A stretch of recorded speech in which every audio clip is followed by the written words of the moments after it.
Hello, Archie Dunlop here with Talking Astrology with Archie.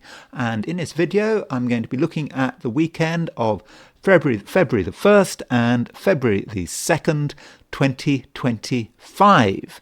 And the main event of the weekend is a conjunction between Venus and Neptune. And this is something I'm going to be looking at in detail. But first of all, I want to consider the astrology and the I Ching for the weekend, and we start off by looking at the weekend's chart. This is a chart set for midnight on Sunday the 2nd, and it's kind of the middle of the weekend set for New York. And we can see that at midnight on Sunday, February the 2nd, the moon is in Aries. At least the moon is in Aries, New York time. In fact, the moon goes into Aries at 1:10 a.m. London time on Sunday. So that is going to be 8:10 p.m. on Saturday. If you're on the East Coast of the United States, New York, it's going to be 5:10 p.m. If you're in California, even earlier if you're in Hawaii or Alaska. So we get the idea that Saturday, by and large, is a sort of moon in Pisces day. And then on Sunday, the moon is in Aries. Of course, that does depend on your time zone. And yes, if you're in California, you experience that changeover late afternoon on Saturday. So overall, could be a little bit of a difference between Saturday and Sunday. Saturday, there's sort of emphasis maybe on the sort of emotional side of things, or should I say continued emphasis. We continue to have those 4 planets in Pisces, but that Pisces build-up does start to break down as we move into Sunday, as the moon moves into Aries. And the moon moving into Aries, as far as I'm concerned, it's a good thing. I mean, I actually have got moon in Aries in my own chart, but it's not just because of that. It's, when the moon moves into Aries, it just provides the horoscope with a bit of fire. When there's no planets in fire, there's this question, what are we going to do? We can have ideas, but ideas on their own, are not enough. We need that spark, and the moon in Aries can help provide that spark. And so Sunday is going to be, I would have said, more action orientated than Saturday. And as far as other aspects are concerned, it seems that Saturday is a little bit busier in terms of the aspects than Sunday, but we shouldn't always get completely caught up by the precise day that an aspect happens. So there is a conjunction on Saturday, at least sort of London time. There's a conjunction between Venus and Neptune on Saturday, and that really suggests to me that the whole weekend is perhaps dominated by this Venus-Neptune conjunction. And Venus-Neptune, I'm going to be talking about this conjunction in detail at the end of the video, but Venus conjunct Neptune is a bit of a mixed bag. Venus is in late Pisces, so you could say, well, Venus is exalted in Pisces. Isn't it great that Venus is so well placed? On the other hand, Neptune, all things being equal, I would have said is a malefic. I wouldn't have said you could really say it's a benefic. I mean, people like to say nice things about Neptune, but Neptune can be confusing. It can, encourage us to sort of get engaged in fantasies, and these are the kind of fantasies that very often just don't get anywhere. Now, it can be very spiritual, Venus conjunct Neptune. It can allow us to think about the world, beyond our immediate bounds, to think about possibilities. But even when you're dealing with spirituality, there's still scope for being deluded. And delusion is certainly a theme with Venus conjunct Neptune. And we shouldn't forget that Venus can be, or is, the ruler of money. And so Venus conjunct Neptune, is that great for money? Well, not necessarily. I mean, it might make us sort of emotionally aware of certain of certain financial realities, but we might sort of lose track of things.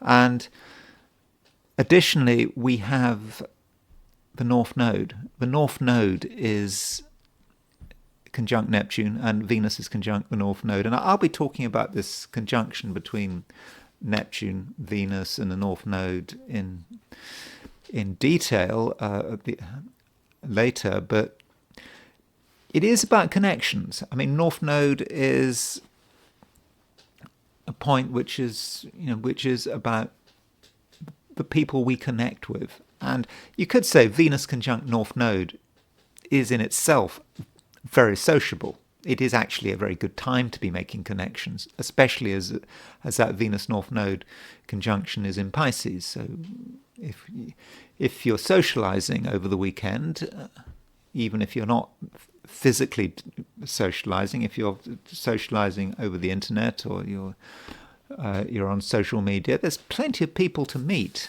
and it might work out very well. But then you've got Neptune there as well. So Venus, then you've got Neptune conjunct North Node, and it's all getting a bit complicated.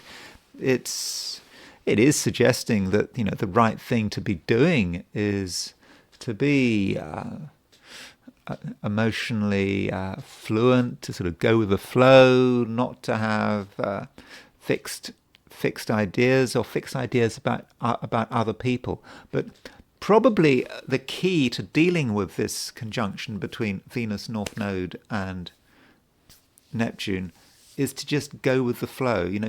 Meet lots of different people, get involved with them sort of emotionally, but don't stop. It's not a time for stopping. The moment we stop in mid-flow, that's when the stagnation can start. That's when things can start going wrong. So keep moving from person to person, from vibe to vibe, and that's possibly the right way of dealing with this conjunction. And then we get a further complication, because the Sun is making a semi-square to Venus, and it's also making a semi-square to Neptune. So we have to start thinking about the Sun. And the Sun is in Aquarius. And what's not often said about the Sun in Aquarius is that the Sun is in its detriment in Aquarius. And if the Sun is in its detriment in Aquarius, what does that mean? That the solar force, the self, is somewhat weaker than usual in Aquarius. Now, that doesn't mean that you've got a problem if you've got the Sun in Aquarius. Far from it. I mean, Sun in Aquarius is great. It's a great place for the Sun to be. But if you have the Sun in Aquarius, you live with it all the time. You're used to it. And so when I'm talking about the Sun being a bit undermined in Aquarius, I'm more talking about the general astrological environment, and somehow the self and one's feelings of self could be undermined by that semi-square to Venus, Neptune, and the North Node.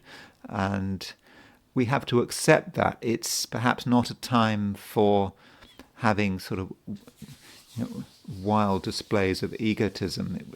Perhaps the best way of dealing with the situation is to just accept maybe that we are not special, at least for the weekend. And then on Sunday, or perhaps late on Saturday, the moon moves into Aries, and with the moon moving into Aries, I think there's less chaos. There's greater scope for taking action, and the moon, when it's in Aries, it makes a sextile to Pluto, then it makes a sextile to Mercury and a sextile to Jupiter. So, in fact, you can see that the moon is kind of moving on to the Mercury-Jupiter and Jupiter-Pluto midpoint. So Sunday is more clear, and perhaps we can cut through the confusion and really decide what we want to do. Now, I have talked about Saturday and Sunday being, Saturday being about Moon in Pisces, Sunday about being Moon in Aries, but that does depend on your time zone. And if we look at the weekend from the viewpoint of Sydney, Australia, this is sort of the middle of a weekend, midnight on Sunday.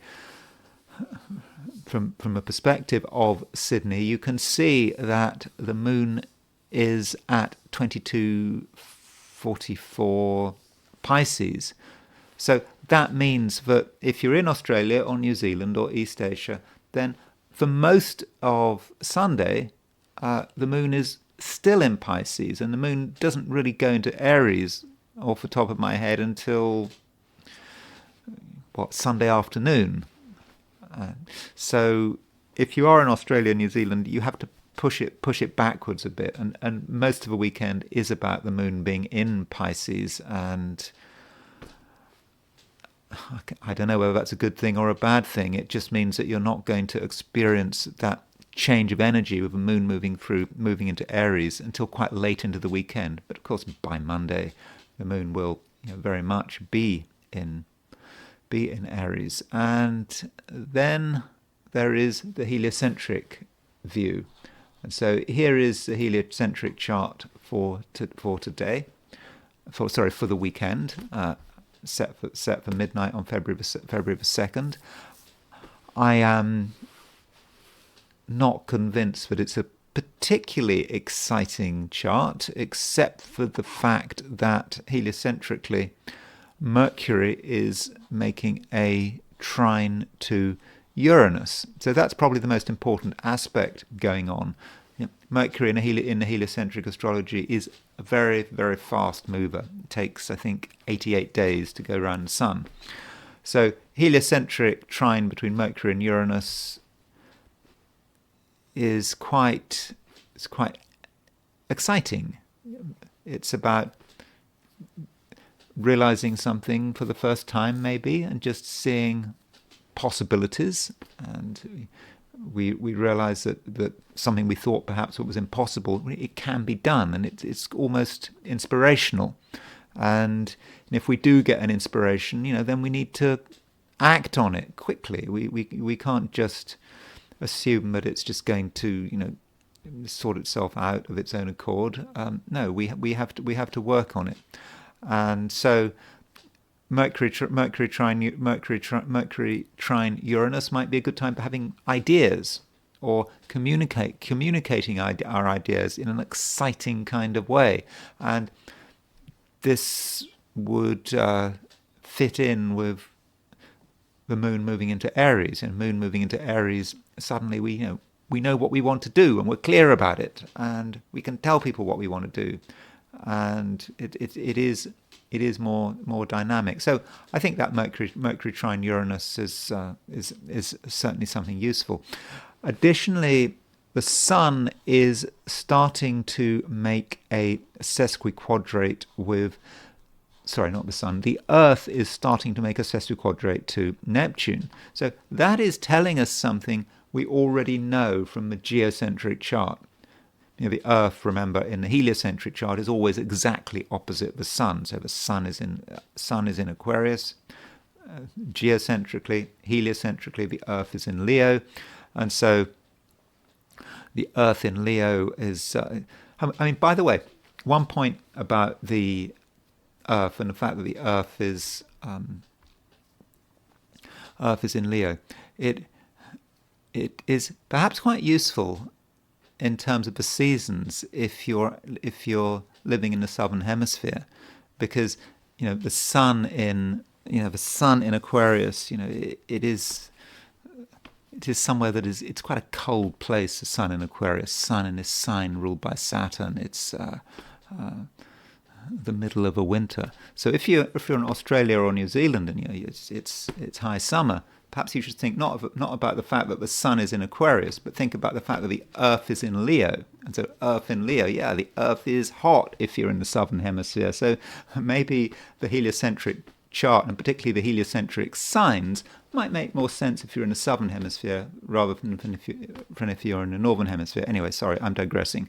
What I meant to say is that the Sun is starting to make a sesquiquadrate. Sorry, Earth is starting to make a sesquiquadrate to Neptune, and that just reflects what we know geocentrically, because the Sun is making a semi-square to Neptune. So Sun semi-square Neptune is pretty much the same as Earth sesquiquadrate Neptune. So with that Sun semi-square Neptune geocentric, Earth sesquiquadrate Neptune heliocentric, then there is a feeling of things not being clear. We might like to be ourselves, and we might like to really emphasize our identity and who we are and what we want, but things can happen, and the ocean is out there, and the ocean wants to undermine our boundaries, make us feel that we're part of something larger than ourselves. And that's perhaps something that we all have to recognize, not just on Saturday, but also on Sunday. Turning to the 12 signs, so these are my forecasts for the 12 signs for this weekend, which is the weekend of February the 1st and 2nd, 2025. Aries. The Saturday and Sunday could be different days. They might feel very different. So, on Saturday, we've got the moon moving through Pisces. On Sunday, it's moving through Aries. So, on Saturday, okay, it might be the first part of Saturday if you're in if you're in the Americas, perhaps until the late afternoon or early evening. But Saturday is a little more fluid, should I say? It's going to be difficult to fully understand what's going on. I mean, I think you're going to be trying to make sense of it, and you're going to be feeling that now is the time. You feel, Aries, that it's time to get moving on something, but at first it is hard work. You try. You perhaps try to talk to people. You try to get something off the ground, and it just somehow doesn't work. It doesn't feel right, and you just don't feel that you're getting sufficient respect, or indeed that you're feeling sufficiently special. People don't seem to take you seriously. You've got something to offer, something to contribute, but it's just not. It's being ignored, and that makes you tense. That makes you feel nervous, and it's tempting on Saturday to do something to force the pace, but it's not the right time. Saturday, there's just too much water around, and certain people might be themselves indecisive and confused. You ask them to do something and they don't do it, or they say the last thing you were expecting, or they change the subject, and so it's very difficult to work with what you've got on Saturday. Just things just don't seem to be happening. So it's important that you don't take things personally, that you go with the flow. I mean, I know it's a bit of a cliche saying go with the flow, but I really do mean it. With all this stuff in Pisces, you can't resist the ocean. The ocean is everywhere. You have to go with the tides and realize that it's not the right time. But then things do change. The moon moves into Aries, and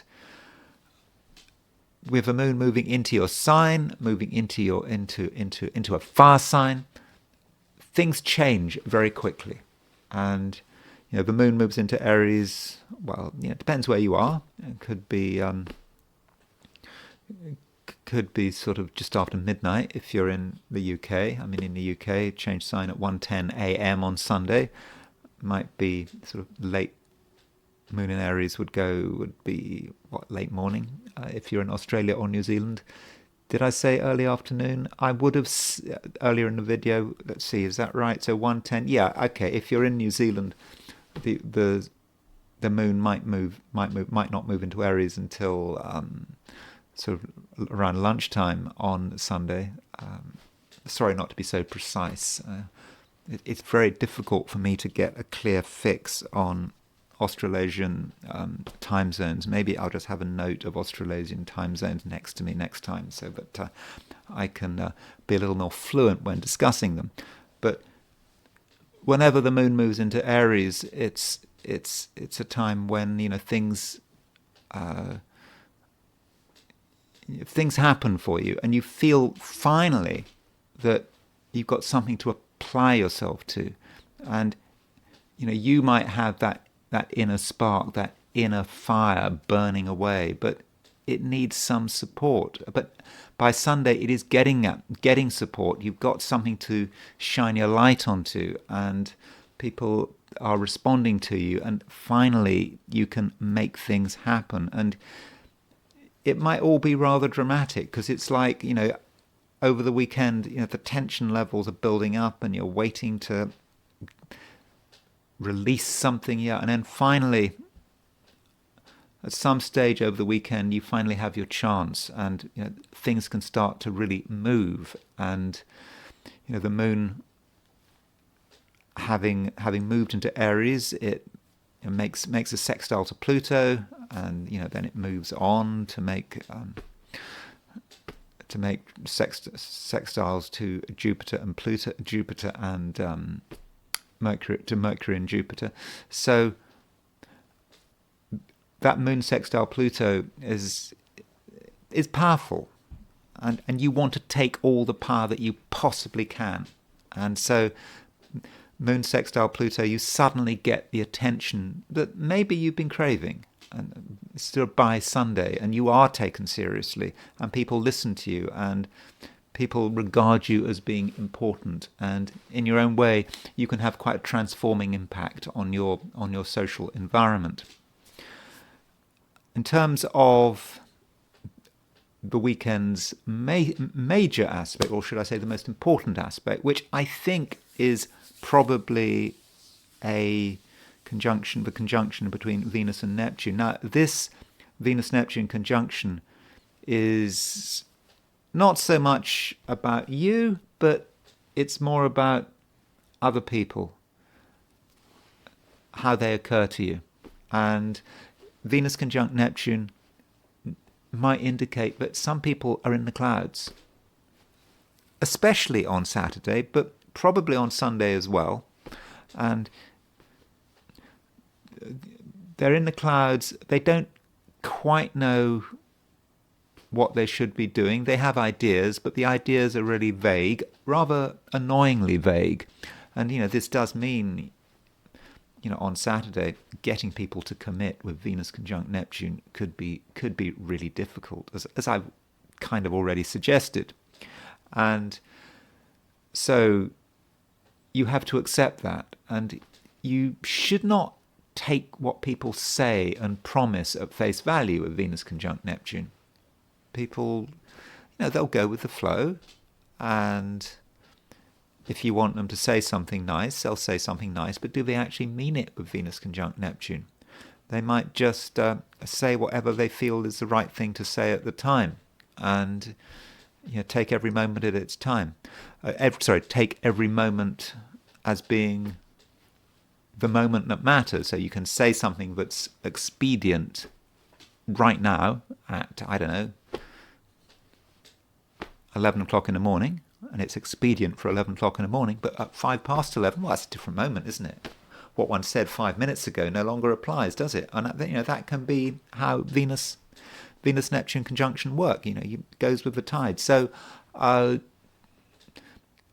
be wary of other people, particularly on Saturday, and don't take their commitments too seriously. And and also consider the possibility that they are confused, and and if they say something that they haven't got all the facts. And there is also another way of looking at Venus conjunct Neptune, and it is quite a deceptive influence. And it may be that some people, either consciously or unconsciously, are able to deceive you. They're able to create an impression that simply isn't right. So if you reach conclusions about another person, especially on Saturday, don't necessarily believe it. Your conclusions might be wrong because the other person might be giving a false impression, but it's not necessarily their fault. It's just the fact that we've got Venus conjunct Neptune.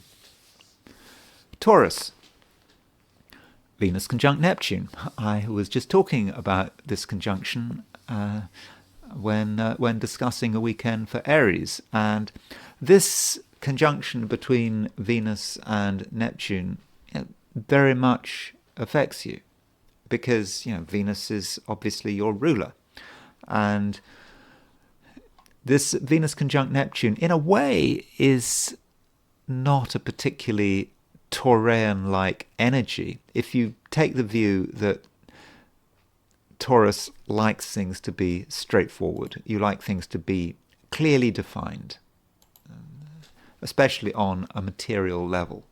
And then when you've got Venus conjunct Neptune, Venus, your ruler, conjunct Neptune, things are not clearly defined at all. And there is a great deal of ambiguity. And so this weekend, if you feel you want absolute, clear, straightforward answers, you might be disappointed. And it's going to be quite tough if you really want everything to be clear, and if you are totally focused on the sort of material world. We don't just have Venus conjunct Neptune this weekend. We have a situation where there are no planets in Earth signs, except for Uranus. So that does create a situation which is chaotic, and you may sort of feel yourself to be adrift, and you might try to create some solid foundations for yourself, but what actually are you building those foundations on? The very thing which you try to build your foundations might be moving. We think Venus conjunct Neptune, it's about sand, quicksand. And if you try to stay in one place and think this is a place where you're going to build something, the geographical coordinates of what you're building on might shift. It's that kind of thing. And so how do you use Venus conjunct Neptune? Well, it can be used. It's about just accepting the fluidity of everything, accepting the fact that things can really change quickly, and trying as hard as possible to tune into other people's feelings, and not being put off by surface appearances. Surface appearances tell you nothing, especially this weekend with Venus conjunct Neptune. Just listen to your feelings, and from a social perspective, this Venus conjunct Neptune actually is quite nice. It's conjunct the North Node. It's not, so you've got Venus conjunct the North Node conjunct Neptune. That means socially, actually, it can be a great weekend, especially on Saturday, when things just flow. Just don't try to hold anything to anyone, and don't feel that you have to commit to anything. Just go with it, and enjoy people's company for the moment.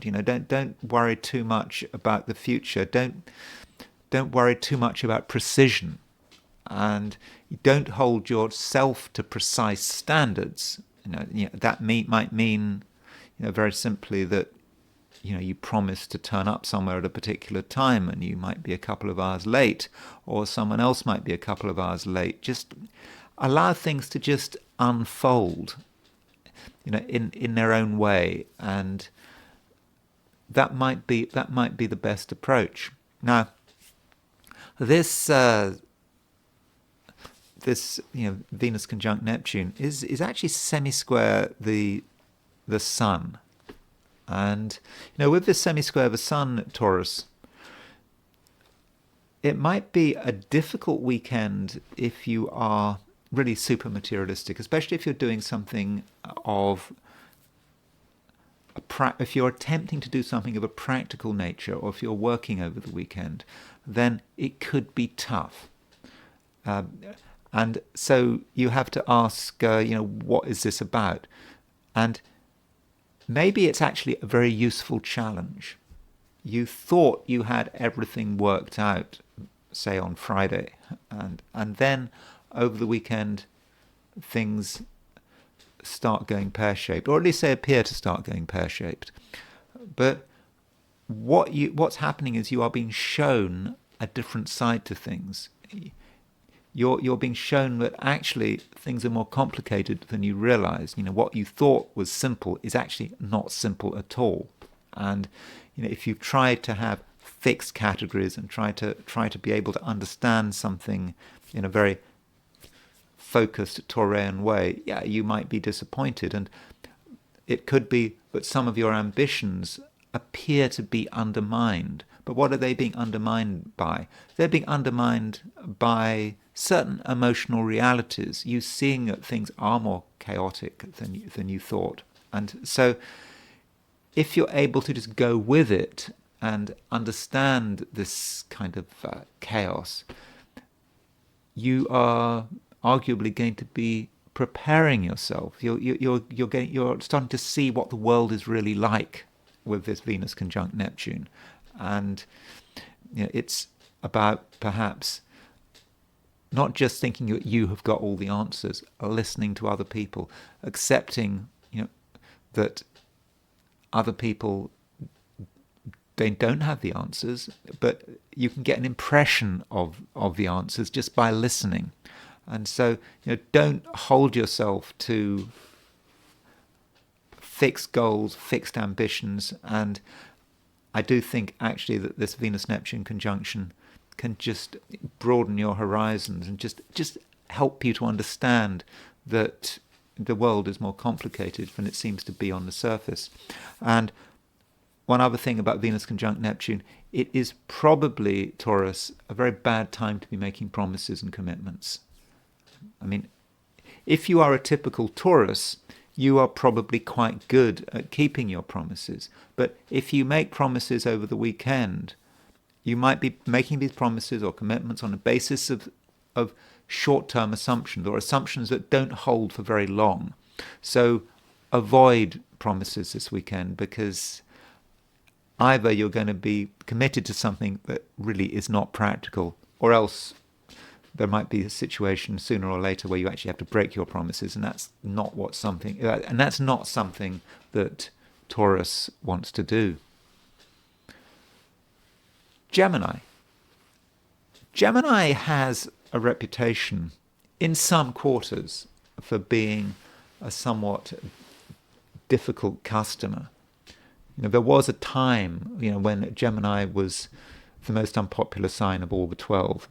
Not at the moment, but I certainly remember that. I think it was in the 80s when people said that they hate Geminis. I mean, I've told this story before, but when I was first studying astrology, I was doing this astrology class. It was a sort of introductory astrology class, and right at the end of the course, I think it was the end of the course. It might have been. I think it was right at the end of the course. There was a woman doing this class in the same class, and I don't think I hardly ever talked to her, but she came up to me and she just said, "I hate Geminis," and then she walked off. And of course I've got my son in Gemini, and there was this time in the 80s when people really didn't like Geminis. I mean, it goes through cycles.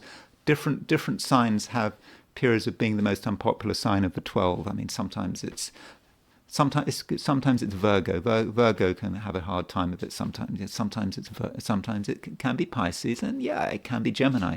I don't think at the moment, but Geminis perhaps can be difficult.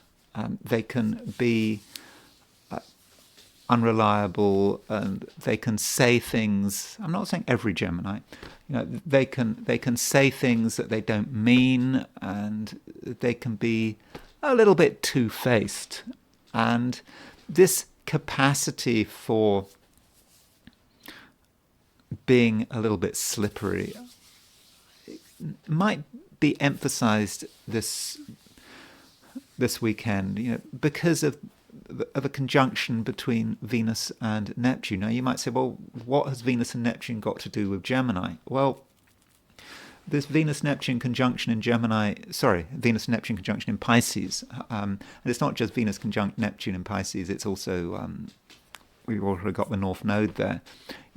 Pisces is an important sign in the Gemini chart. It's right there at the top of the chart. And with this Venus-Neptune conjunction, it is what we are presenting. It's how we are trying to make our way in the world. And this Venus-Neptune conjunction just may encourage us to be a little bit devious and not always say what we're entirely planning. And it might actually be the right way to work, not being completely honest about our plans. Do we need to tell everyone? And we don't want to totally hide our plans, so we just sort of we give an edited version, and that might be how we feel, and we might even feel that it's the right approach.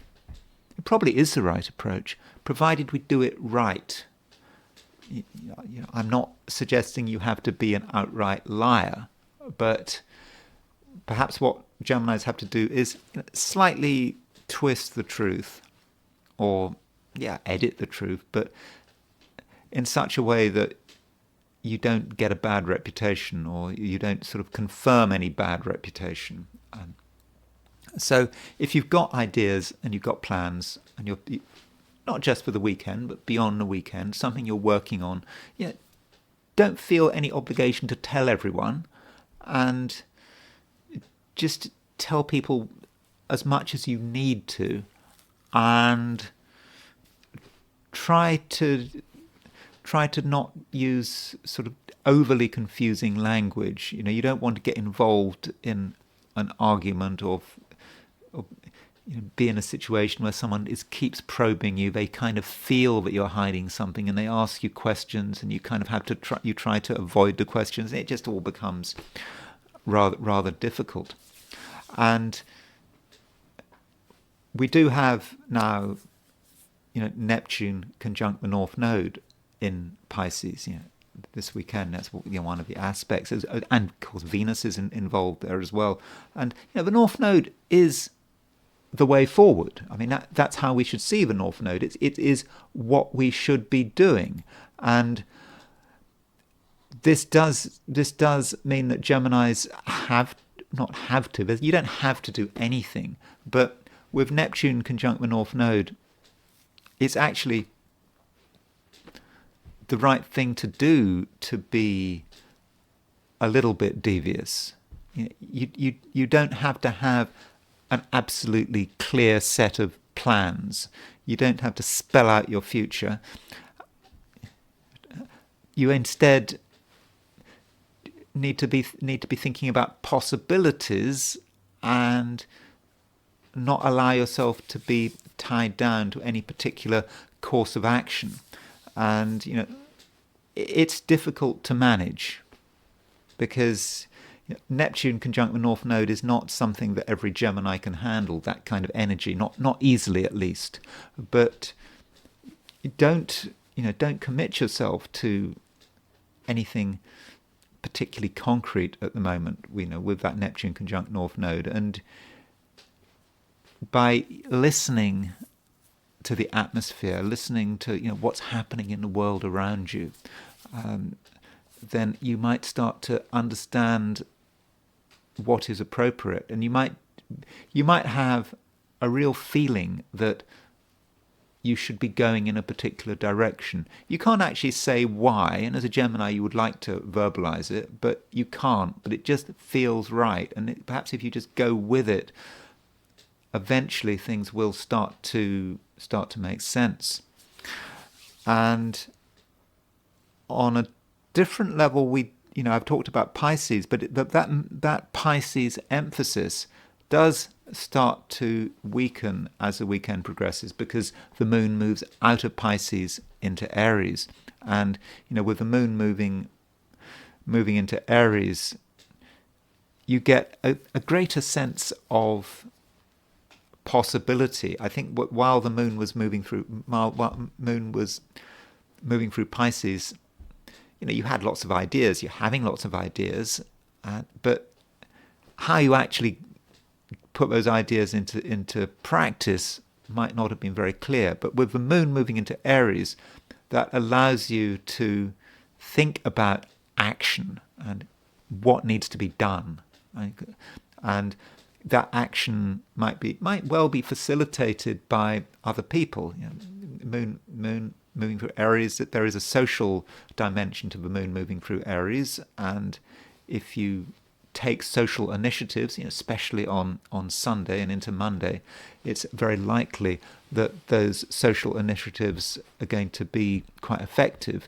And so the moon, it does continue moving through Aries into Monday, and sort of as you move into next week, you start to feel the fact that the moon is making a sextile to Mercury. It's making a sextile to Jupiter. I think you'll feel those sextiles late on Sunday as well. So it may be that Gemini, in terms of this weekend and what you want to do, you shouldn't necessarily end the weekend, I don't know, at 7 p.m. on Sunday evening. Perhaps you should extend the weekend as much as possible. Sunday evening might actually be quite an active time. There might be really things to do on Sunday evening. So if possible, Gemini, try to have a busy Sunday evening. You don't have to necessarily go anywhere, but you can talk to people. You can air your ideas, and there might be just a growing sense of dynamism as the week comes to a close, as you move into Monday, and all the while you're feeling a sense of your own power. I think Geminis are going to feel that throughout the weekend, and it will get stronger, I think, as the weekend progresses. But underneath it all, even when Venus is making this confusing conjunction to Neptune, you still have a sense of your own power. You might not be clear in terms of how you discuss your ideas. You might seem like a person who is, difficult to pin down, but deep down, you know where you're going. Deep down, you know where you're going, and you do have a growing sense that, you actually are someone who can make things happen. Cancer, you start the weekend in, I would have said, a fairly relaxed frame of mind. It is the weekend, and because it's the weekend, you possibly feel that you've got a fair amount of freedom, and also on an emotional level, you're feeling very aware. We've got a lot of planets in Pisces, and we've got the moon in Pisces, and you feel you understand everything. Things don't have to be explained. They don't have to be discussed. You just get it. And from a spiritual perspective, Saturday may actually be really quite inspiring. You get a sense that there is something out there, that you are part of some whole, and that may be reflected by the fact that there's Venus conjunct Neptune. Venus is about relationships, and Neptune is about transcending something, and maybe it's about relationships with something which is beyond yourself, beyond humanity. It's maybe about a relationship with, I don't know, with some higher force, or it could be a higher aspect of yourself. But whatever it is, you feel sort of looked after, and it's not a time, Cancer, where you should be focusing on small material mundane details. That's not what it's about, especially on Saturday. You do need to see the whole picture, and it is a time when you really can see the whole picture. And it always, if you have the choice, go for whatever is more exciting. I don't say more dangerous, just more exciting, and also more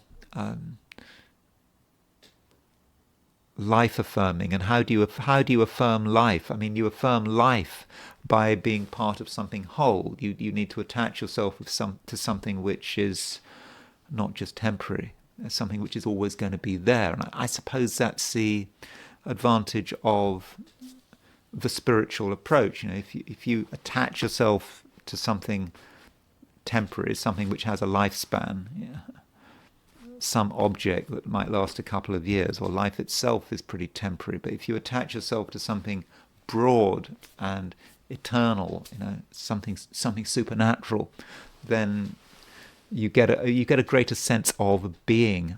Now, that does sound a bit vague, and I try not to be overly spiritual when I do my forecasts of the 12 signs.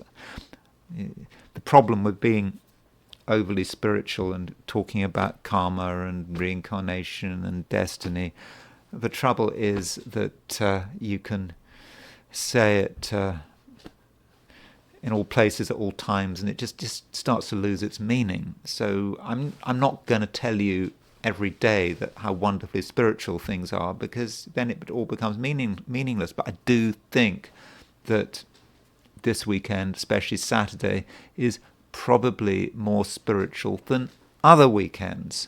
And there is that Venus conjunct Neptune, conjunct the North Node, and it is in Pisces. And Pisces is a sign which is especially spiritual, especially in the Cancerian chart. The moon, though, does not stay in Pisces forever, and at 1:10 a.m. in the morning, London time, it moves into Aries. Okay, that means it moves into Aries. So late afternoon, early evening, if you're in the Americas, on Saturday, or it moves into Aries. Maybe lunchtime in Australia or New Zealand. So that movement from Pisces to Aries is quite dramatic. And if I want to use a bit of hyperbole to describe this moon moving into Aries, and don't take me at face value, but it's kind of like when you hear stories about the Buddha and reincarnation, and people when you have reached the end of the cycle. I mean, of course, we're not going to reach the end of the cycle anytime soon, but the idea of achieving nirvana and whatever, and the whole circle of karma has come to an end. But the Buddha, sort of makes a choice to come back to Earth because things need to be done. And it might be a bit like this, but obviously not on a Buddha kind of level. It feels that you have this spiritual build-up coming through with Pisces, with all this Pisces element, and you might like to just stay in that state, but that it's not the right thing to do. You have to actually engage with the world and its problems and humanity, and that may be what Moon in Aries is about. And will you do it willingly? Maybe not entirely willingly, but as the moon moves into Aries, I think, Cancer, that there are things you need to do, and things actually which could be of benefit.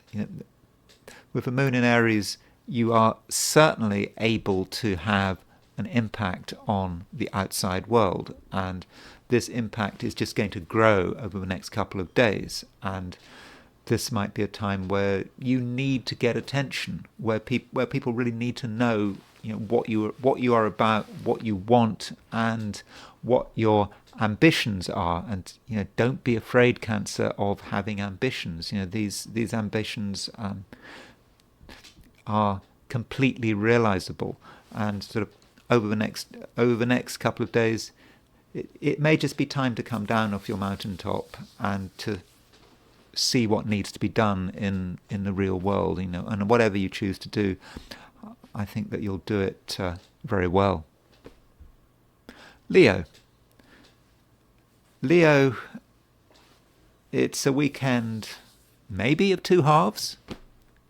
Weekend starts with the moon in Pisces, it ends with the moon in Aries, and with the moon in Pisces, there may be things which you are taking quite seriously, and you feel that you need to perhaps have a certain distance, because it is serious. You can't be with other people, all the time. And if you were to spend a lot of time with other people, particularly at the beginning of the weekend, you might feel that you're just going to get confused, and you're going to sort of lose sense of what's going on. But Leo, you are pretty perceptive, more perceptive than usual. And there is a conjunction between Venus and Neptune in Pisces, and that Venus-Neptune conjunction may allow you to just really understand things, the way they actually are. You realize that things are a lot more complicated than you'd thought, and you then have to start to take into account those kind of complications, and you have to really consider how difficult things are, difficult as in chaotic, and just be aware of it. And if things are chaotic, do you really need to engage with them? Do you want to engage with them? And it may just be a case of just trying to understand it. And there is a temptation, Leo, for you to try to really understand things logically.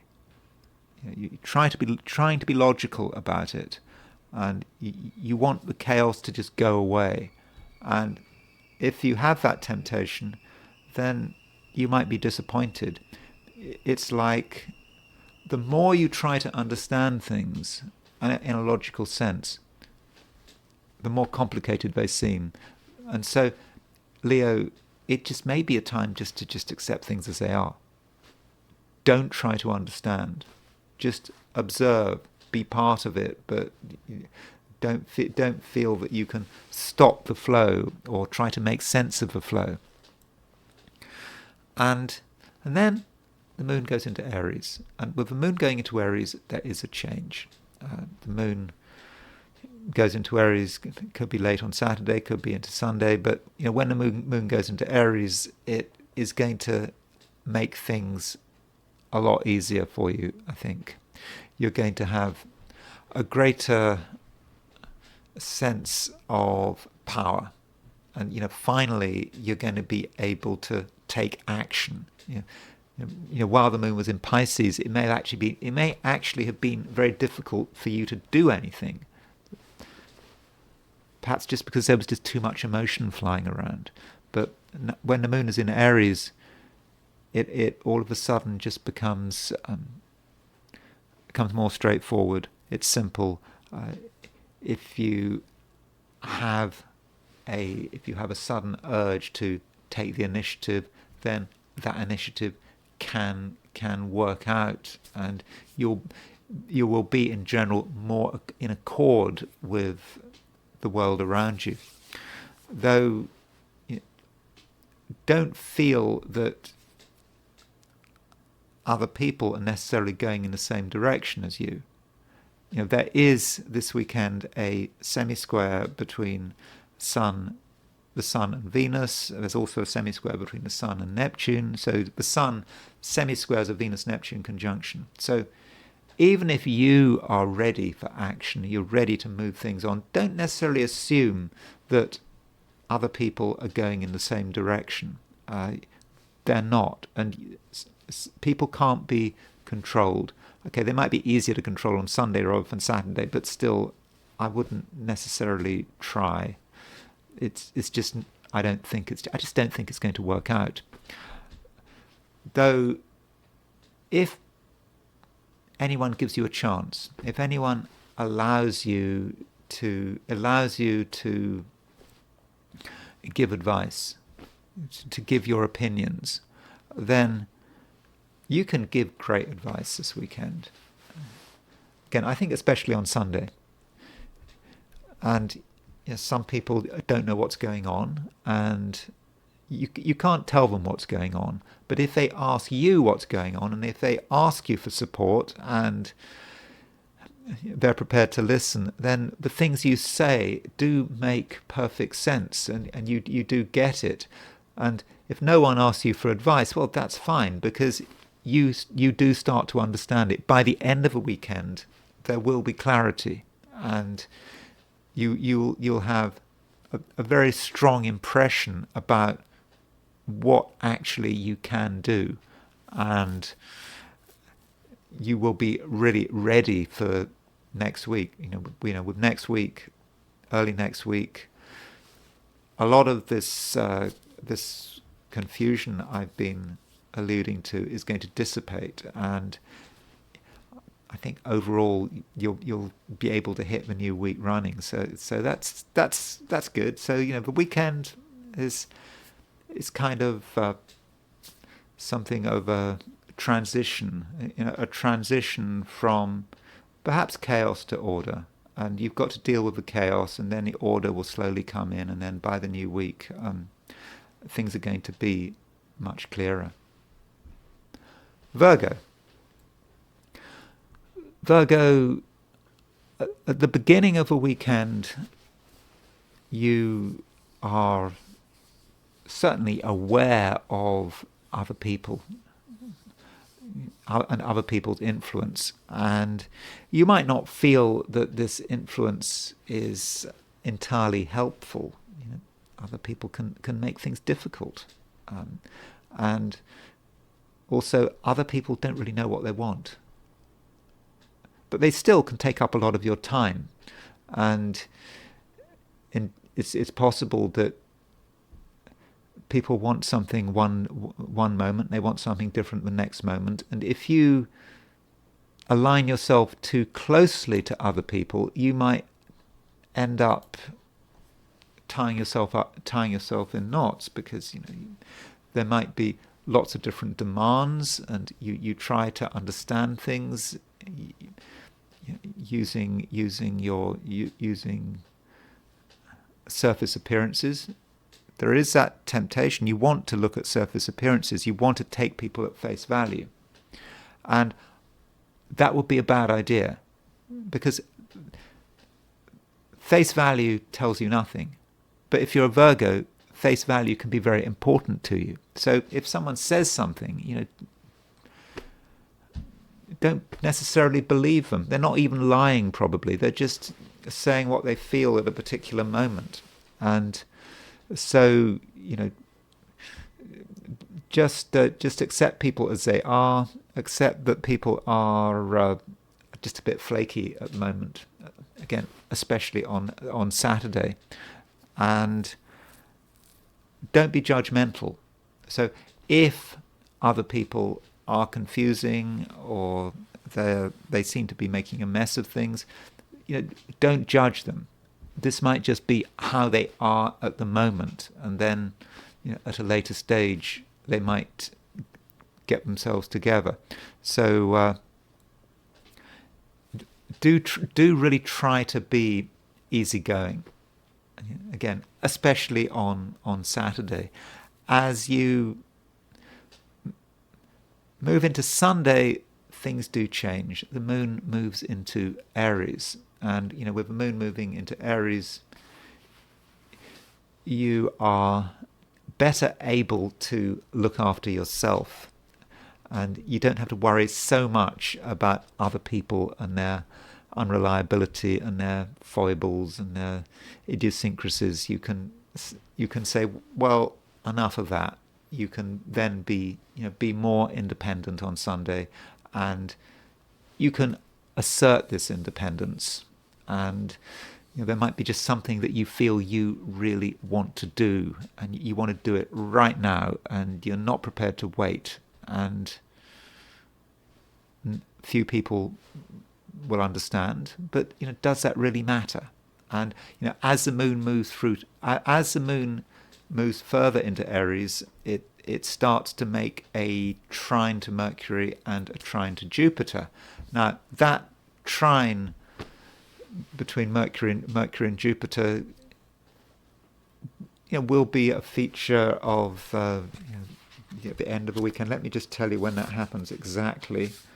That happens. So there is. So if you're in the UK, that would be.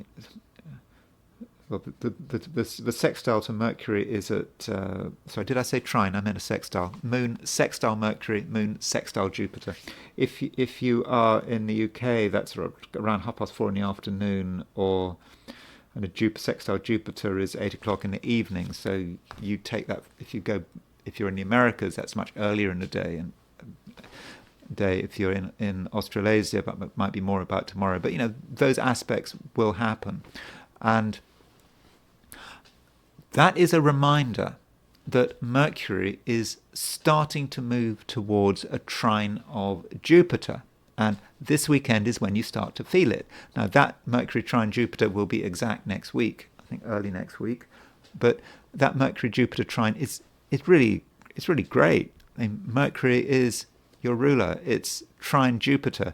Jupiter is about success. And so by the end of a weekend, with the moon picking up on the Mercury-Jupiter trine, through the sextile to Mercury, sextile to Jupiter, that's when you start to get a real sense of purpose, and it's quite personal. You don't have to take other people with you.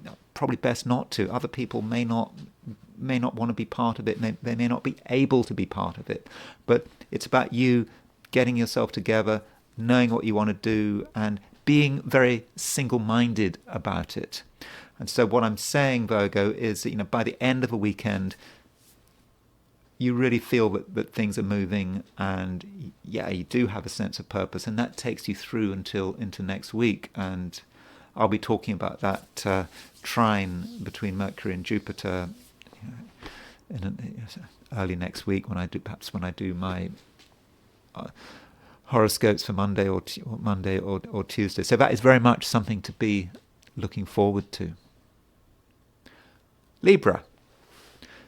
There is a conjunction between Venus and Neptune this weekend.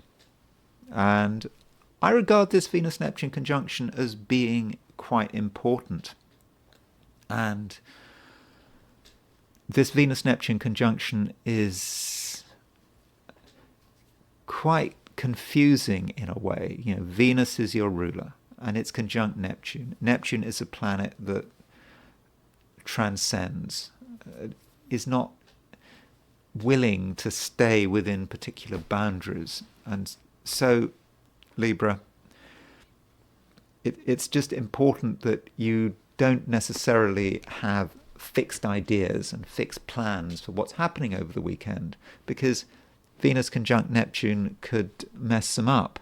And the more clear and specific you try to be, the more difficult things will become. It's not a time for clear answers, to be knowing exactly what's going on at all times. And this Venus conjunct Neptune probably increases your sensitivity in a good and a bad way. I mean, in a good sense, one is sensitive to what is happening around you, sensitive to other people's feelings. But in a bad sense, that Venus conjunct Neptune just can make you a little bit porous. Maybe we're talking about porous auras. I remember in the 80s I went to a psychic fair. I don't go to many psychic fairs, but I went to a psychic fair in I think it was in Battersea, which is in South London. And I went to this psychic fair in Battersea, and I don't know when it would be, probably 1985, maybe 1986. And there was a psychic there. I mean, I didn't have a reading with her, but she just made a casual observation, and she said, "Oh, you've got a hole in your aura." And at the time, it made a lot of sense that I had a hole in my aura. And with Venus conjunct Neptune in Pisces, you do think about your aura. And I'm not really an aura person. This is not something I know anything about. So you can interpret it how you want. So Venus conjunct Neptune, there is something porous about you. You're picking up rather too much, maybe. And if you are picking up too much, as I understand it, that can have an impact on your health and well-being. So that means, Libra, that over the weekend with this Venus conjunct Neptune, you should be careful who you mix with and where you go to. If someone has been difficult in the past, they're probably going to be difficult in the future. And they could be particularly difficult now. And what you don't want is to have other people dumping their problems onto you. It could happen. For example, I don't know, if you're a psychotherapist, it may not be a good idea to have sessions over the weekend because you are going to be more porous than usual. And yeah, if you're a psychic, that's a problem psychics can have. They can be overwhelmed by their client's material, and so do try to have a little bit of distance between yourself and other people if you don't want to be overwhelmed. And I think that's especially the case on Saturday. And as you move into Sunday, I do think that things probably get easier. The moon moves out of Pisces into Aries, and with the moon moving into Aries, you're probably going to find it easier to look after yourself. But at the same time, you'll be good at dealing with other people, but I think you'll be able to deal with other people in a more healthy way. It will be clearer, it will be more upfront, and you won't be quite so overwhelmed. So it might be the case that if you've got social plans over the weekend, you should wait until the moon moves into Aries. So that's going to be Sunday. Okay, in the Americas, by Saturday evening, the moon will be in Aries. So it kind of depends where you are. But still, that Venus conjunct Neptune does need to be treated with a certain amount of caution, because it just could be overwhelming on a sort of psychic level. But I have to be positive about it. Venus conjunct Neptune can be very creative. It can be artistic. It gives you access to imagery which can be absolutely fantastic and dreamlike. And maybe you have a chance to take dreamlike imagery and bring it down to earth, whether it's through the written word or through art or sculpture, whatever you do. You don't have to be a professional artist or a professional writer to make use of this Venus conjunct Neptune. And it might just be a good idea if you have a lot of impressions coming through your head, or you're feeling a lot of things. It might be just a good idea to perhaps just write it down. It might allow things to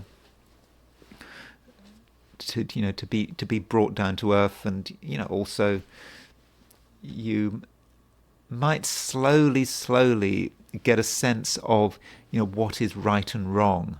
It's not going to be clear perhaps by Saturday, but by Sunday there is a sense through all these impressions. They start to crystallize almost in a moral way, seeing what should be done, what shouldn't be done. And once that crystallization starts to happen, you might be in a better position, for example, to give people advice, or to give yourself advice, and to perhaps make a decision that certain courses of action are just not right for you. Not just because they might not be productive, but in some way they might be immoral, unethical, just not in accord with your destiny. Remembering that Venus is actually conjunct the North Node. And Venus conjunct the North Node, you could say, is a point of destiny. And somehow, over the weekend, through all these impressions and chaos and fantasy, Venus conjunct the North Node may actually give you a pointer to what you should be doing, and of course what you should not be doing. And what should you be doing? Well, Venus conjunct the North Node in Pisces, at some level, you do need to transcend. You do need to look beyond the barriers and the boundaries, but always you've got to look after your aura, because if you've got a hole in your aura, then there's not much you can do. Then you're somewhat vulnerable. So you need to respect your boundaries, but those boundaries can't be concrete. You have to accept that you are part of something much larger than yourself. Scorpio,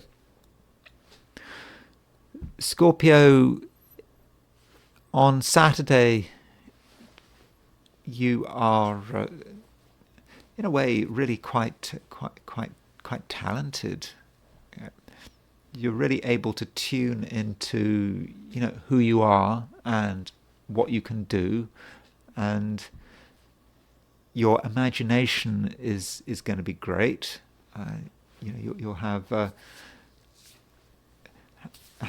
all of these ideas, and these ideas will keep happening and keep coming your way, and you may have a chance to really turn them into something real. And it's absolutely not a time, Scorpio, to be doing things other people's way. You have to be as independent as possible. Now, independent doesn't mean isolated. It just means that if you are with other people, you have to be with people who respect you, who understand that you have, something special to offer. And if you try to do something which isn't you, then it's not going to be successful. And you shouldn't make the effort. It's just not worth it, and you'll just be wasting your time. And also, we do have the North Node conjunct Neptune in Pisces. So North Node conjunct Neptune in Pisces may indicate, Scorpio, that you do actually have a sense of what you should be doing. And what you should be doing is, in a strange way, not be using words like should, and you should not feeling that there's anything absolutely fixed that you should be throwing all your efforts into. If you're too fixed, I know Scorpio is a fixed sign, but if you're too fixed, then you're getting it wrong. What you need to do is be open to possibilities, not possibilities coming from other people or diktats from governments or doing things because it's going to make other people happy. It's about being open to the possibilities, Scorpio, that come from you yourself. And these have been brewing for some time. We did have a lot of planets in Aquarius. We still got a lot of planets in Aquarius, but the Aquarius emphasis is starting to diminish now. And while you had all those planets in Aquarius, it might have been a time when Scorpios would really trying to work things out in their own way, and it might not always have been easy. But now we've got planets moving into Pisces, there's more flexibility. Things are moving, and you're getting an idea of what is possible, and it's coming from you all the time. And we think about higher selves and karma and some aspect of ourselves, the immortal part, the part that doesn't die, the part that wants us to do certain things and doesn't want us to do other things. But that part of yourself may be stronger than usual. And so if you have dreams and if you have impulses, daydreams that seem to be all moving you in a particular direction, then do listen to them. Try to find the connections, because I think it is a time right now, Scorpio, where you are very close to your destiny. It's not a time where okay, if you miss your chance, that's it. The North Node is in Pisces. The North Node does represent your destiny. South Node is in Virgo. South Node is kind of where you should be moving away from. Virgo is about everything being perhaps neat and tidy. I know that's a bit of a stereotype, but things being neat and tidy in nice, neat boxes, things you can touch. That's the past. Now you're moving from Virgo into Pisces, and the opposite sign of Pisces is about being able to deal with ambiguity, and it's in that ambiguity that you can actually find your broader destiny. Okay, I know that all sounds a bit sort of pie in the sky. I mean, to be a little more specific, Venus is conjunct the North Node, Venus is conjunct Neptune. That may say something about relationships. And with Venus conjunct North Node, it is a time to be considering other people and new people, bringing new people into your life, or seeing old people who you've known for some time in a different way. And with Venus conjunct North Node, it's a very good time actually for making contacts. And if you can make contacts with people who are somewhat otherworldly and who are not completely fixed on their own ambitions and are completely rigid, you don't want those kind of people in your life. You want people who are otherworldly, who can see the broader picture, and who, most importantly, understand you and respect you in a creative sense. So relationships this weekend could actually look quite good, provided you make sure that you're the one who matters. Then Moon does move into Aries at some stage late in the weekend, moves out of Pisces, and Moon moving into Aries is maybe a little more serious, and it just may occur to you that you've got all these ideas and it's great, and it's not just great, it's really important. But Moon moving into Aries may occur to you that in order to make things happen, you actually have to create an environment where it actually can happen. And so you might feel that things have to change, and you might be insistent that things are not being done properly. And the Moon doesn't just move into Aries, by the way. It makes a sextile to Pluto, and so this Moon moving into Aries sextile Pluto might be for you, Scorpio, a period of rapid reorganization, and you will expect other people to cooperate, and I think in most cases they will. Sagittarius.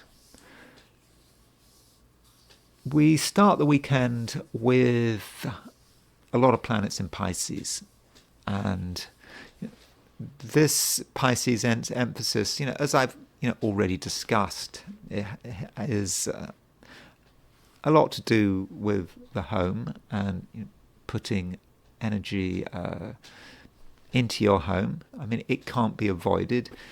It may be not what the typical Sagittarius wants to be doing all the time.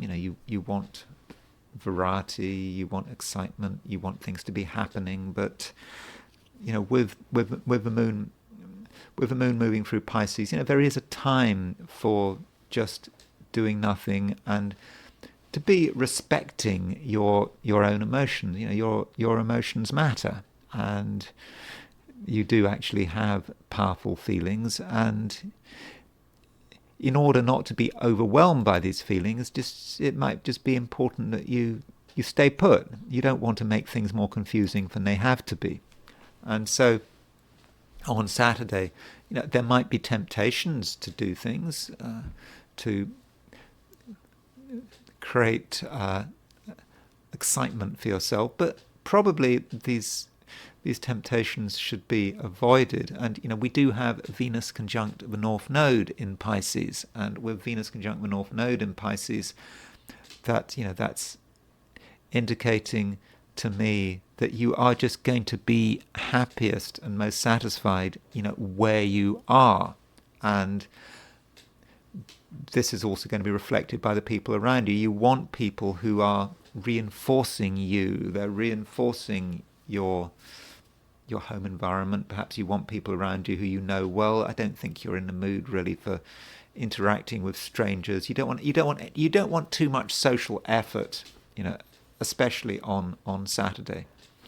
And then on Sunday, it could be late on Saturday if you're in the Americas, the moon changes sign. And moon changing sign does make things more exciting. The moon is because the moon is moving into Aries. It's moving into a fire sign. The moon in Aries has a good relationship with Sagittarius, and with the moon moving into Aries, I think you're going to feel more definite, more able to make things happen.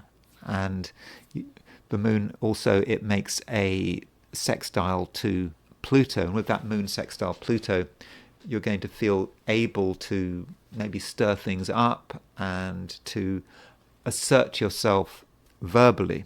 That's something you really are going to be able to do, but you're going to be able to do it in such a way that I don't think causes any upset.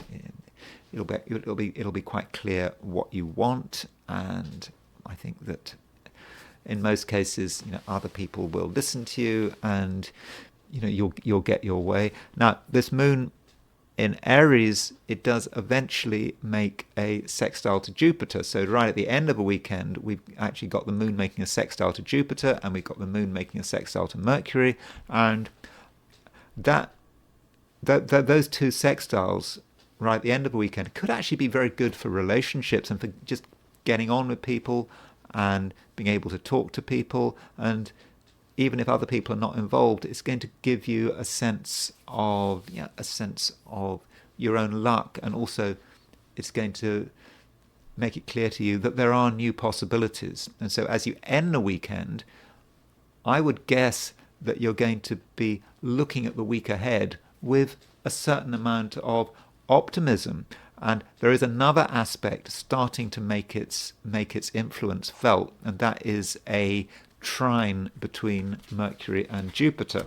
Now, this trine between Mercury and Jupiter is not exact until it's exact on Monday. So depending on where you are, it's exact Monday evening in Europe. So when I do your horoscope for Monday, I'll be talking about this Mercury trine Jupiter. I think this trine is very fortunate. It could actually be good for relationships as well, but it's starting to form, and I think the moon is picking it up because of that sextile to Mercury, sextile to Jupiter.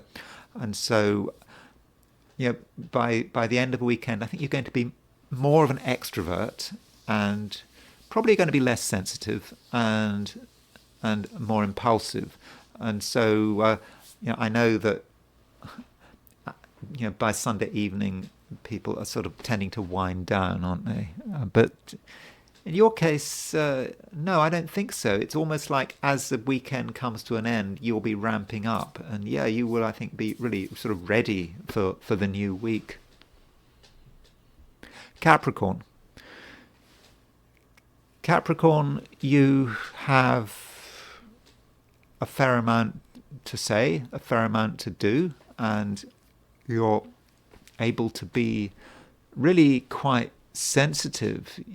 So you're unlikely to say anything that causes too much trouble, because you'll just know, and you will know what is appropriate. And also your sense of timing is going to be good, especially on Saturday. Somehow you will just be in the right place at the right time, and that means it's important not to plan your weekend too much.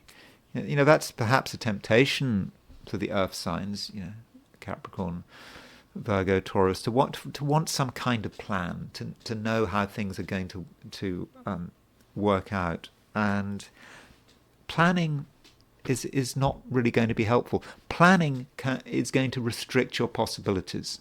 So if you have an over-planned weekend, then what can you expect to happen? Well, the only thing that can happen is that your plans can be disrupted by outside events over which you have no control. If you have no plans, then nothing can go wrong. And also, if you have no plans, then you're creating the possibility of something new, interesting, and beneficial from happening in your life. So be open to possibilities, and in terms of where you're heading, where you're going, don't think too much about next week, next month. At the moment, consider that new possibilities might arise, because there is a conjunction between Venus and Neptune, and Venus in the Capricorn chart sometimes has a relationship with career and ego development and work. And if Venus is conjunct Neptune, that's right. If Venus is conjunct Neptune, then something might change, and all of a sudden something you thought was really important, really valuable, something really to be cherished, suddenly you look at it and it doesn't seem quite so important, and other things become important instead. So the structure of your ambitions with Venus conjunct Neptune may change in some way, and at first it's a change that you may not be entirely comfortable with, but it's a change. I think it's a change for the better, because some aspects of your current sense of direction perhaps are not entirely in accord with your broader destiny, because Venus is not just conjunct Neptune; it's conjunct the North Node, and so with Venus conjunct the North Node, you may have a strong sense of where you're supposed to be doing, what you're supposed to be doing, and some of your ideas from the past may suddenly just not seem they may not seem quite so compelling. And once you see things for what they are, then Capricorn, you're going to be in a good position to act. And that's especially the case when the moon goes into Aries. So the moon goes into Aries Saturday or Sunday, late on Saturday if you're in the Americas, very early in the morning if you're in Europe. And so when the moon moves into Aries, that does give you a great sense of dynamism, and you want to do something, and it's time for action. And you'll perhaps realize that the answers were always right in front of you.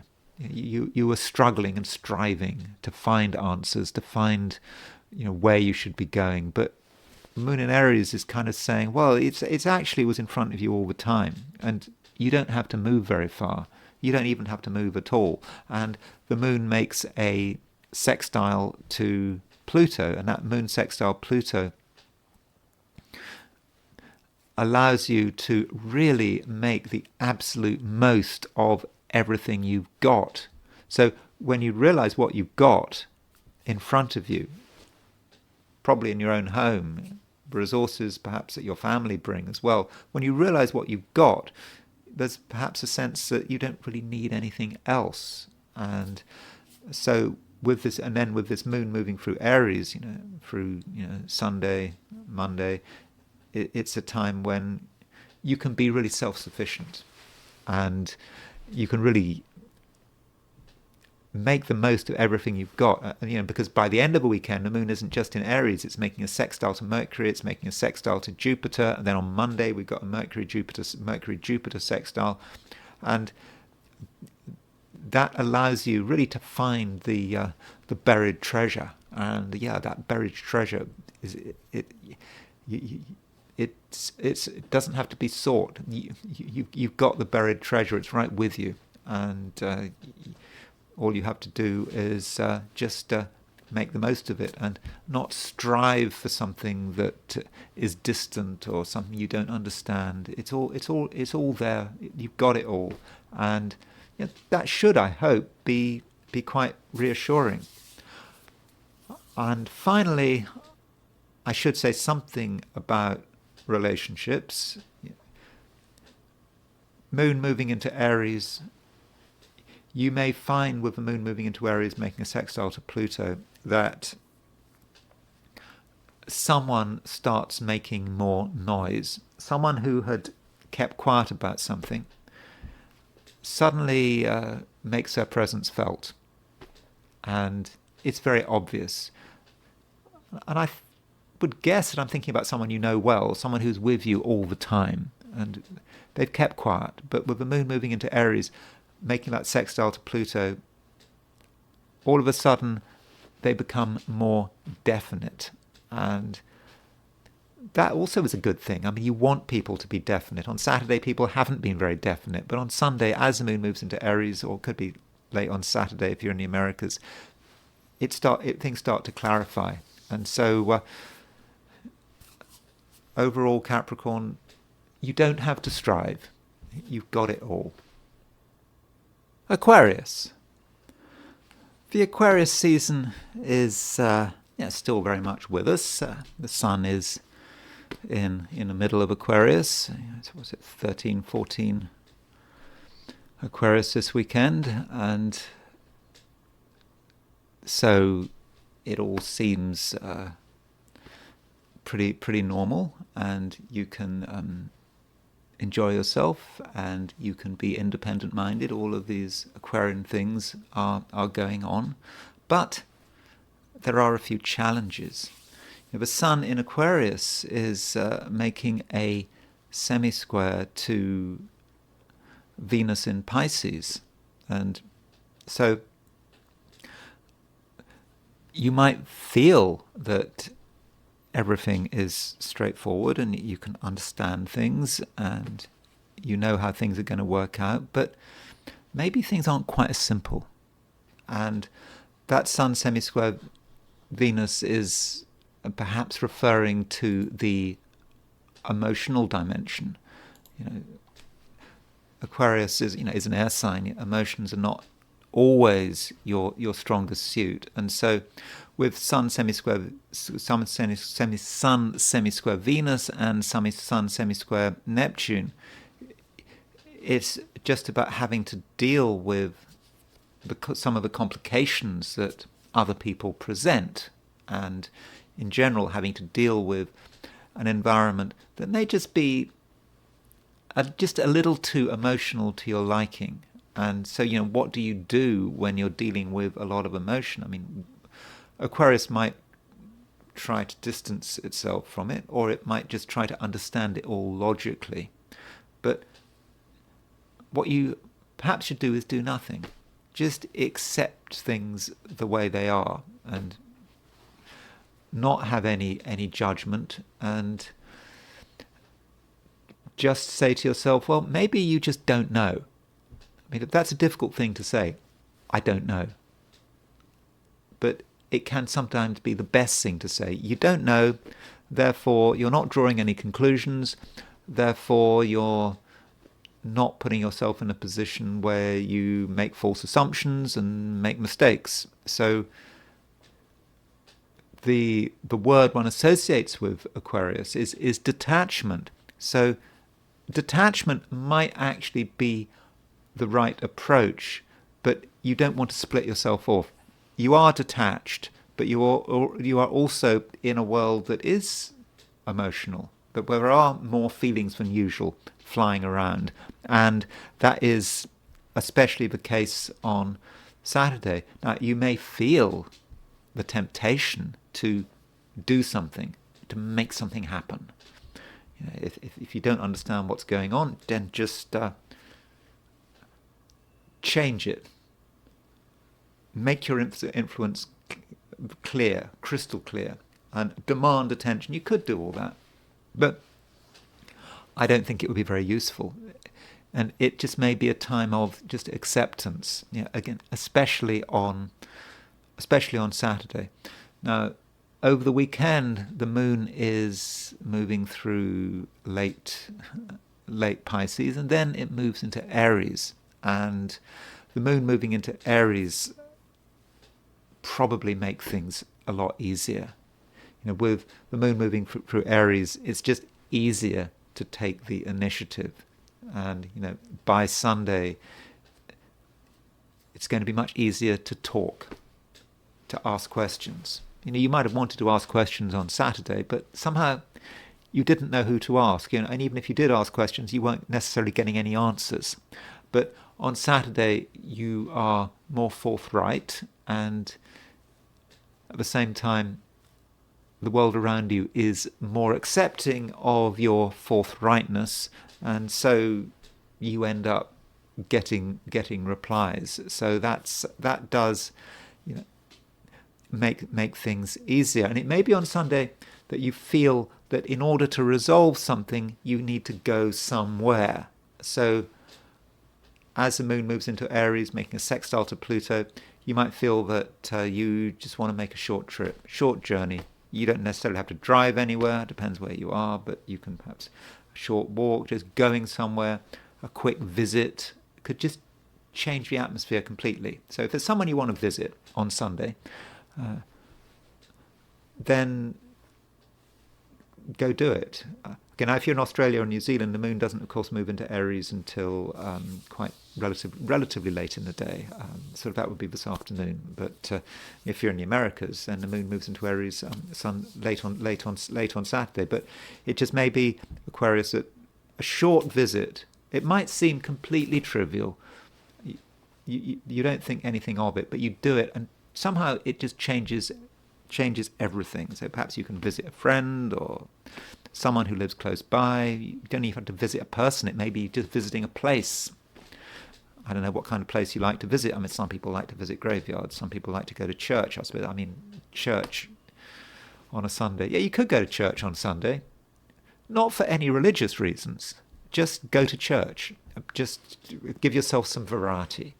And the action of going to church, I must emphasize, this is not for religious reasons. I mean, you might get a religious buzz out of going to church. I suppose it depends on you, but it's more about the visit. You make a short detour, and it provides you with variety. And somehow, when you come out of church, you might be slightly different. Again, I'm not talking about any kind of religious transformation there. So don't get worried, Aquarius, if to begin with things are a little bit sort of up in the air and chaotic. I think things will resolve themselves by the end of the weekend. Pisces, a lot of stuff going on in your sign, especially on Saturday. We've got the moon is in Pisces, we've got Saturn, Neptune, Venus there, and we've got some rather important conjunctions in Pisces. We have got Venus conjunct Neptune, and we have got Venus conjunct Neptune, and the North Node is involved. So that really does put a lot of emphasis on you and on your sign, and this might be the time when you really start to feel that North Node, because the North Node quite recently went backwards. The North Node had been moving through Aries, and now it's in Pisces, and now it's making a conjunction to Venus in Pisces. And it may be something about your destiny. I mean, that's what we think about with the North Node, where you should be going. And Venus conjunct the North Node and Neptune conjunct the North Node, it's about you taking the initiative, doing things yourself, but it's in Pisces. It's not, and it's conjunct Neptune. So it's not like taking the initiative in some sort of dramatic way. It's more about knowing that you have got it right, that your feelings about a situation are correct. Now, other people might disagree. You might disagree with yourself. You try to exercise some logic and you think, no, these impressions are completely wrong. But actually, you have got it right. And it's important, Pisces, that you accept that. In most cases, I mean, there's always a possibility that you've got it completely wrong and you're completely deluded. That's always possible. It's a kind of a percentage thing. But I think in most cases, Pisces, you have got it right. Your broad understanding of the situation is correct. And you need to go with that feeling. I think that is very important. And, we do have Venus conjunct Neptune, conjunct the North Node. This may say something about the impression you are giving. It's really very difficult at the moment to understand a Pisces because of that Venus conjunct Neptune. You are capable at the moment of being all things to all people, and that can be an advantage. You change what you say. You may even be able to change your appearance. Changing your appearance, it's just the way you think. You think one thing, or you feel one thing, and you appear to be someone completely different. So there are constant changes of appearance here. I mean, at least more constant, more constant, more rapid than usual. And I do think, this can very much work your way, work in your favour. And so that means that your social skills are going to be pretty good. You're able to create the right impression, and with Venus making a conjunction to the North Node, you have a chance to meet lots of different people actually. If you want to have a highly sociable weekend, especially on Saturday, I think that is very much something you can do. And if you've been meaning to get in touch with someone, now's your chance. Or if you've been meaning to strengthen a particular relationship, again, that is something you can do. But you do perhaps have to consider how you are going about it. You are capable of changing the impression you give very quickly. But just because you give someone what they want, you know how to ingratiate yourself with someone and they respond well. Of course, that doesn't mean to say that relationship has got any depth to it. It might not. So, don't be fooled by your own social skills. Just because you get someone onto your side doesn't mean they're going to stay on your side. Things can change, but still, there are relationships that I really do believe that you can develop, and there should be plenty of opportunities for new contacts. Now, on a perhaps different note, the moon does move into Aries, and the moon moves into Aries and it makes a sextile to Pluto, and then the moon moves on to making a sextile to Jupiter and a sextile to Mercury. And that happens at the end of a weekend and into next week. And there is a Mercury Jupiter trine starting to form, and on Monday, and I'll be talking about that Mercury Jupiter trine when I do the horoscope for Monday. On Monday, that Mercury Jupiter trine is exact, but you're really starting to feel it. And this Mercury Jupiter trine, it could well be about relationships. Mercury Jupiter trine is about relationships forming or relationships strengthening, or just about you and someone else getting on very well with each other. And so it is a time, Pisces, when overall the various relationships in your life can really work. And and also Mercury trine Jupiter, and maybe about getting a message or realizing something, and it all happens in a sort of out of the blue, though perhaps a somewhat hidden way, and you get a message, and suddenly you understand something for the first time, and that understanding is really useful. It really allows you to move forward, and that could be just something that's starting to develop, by the end of a weekend.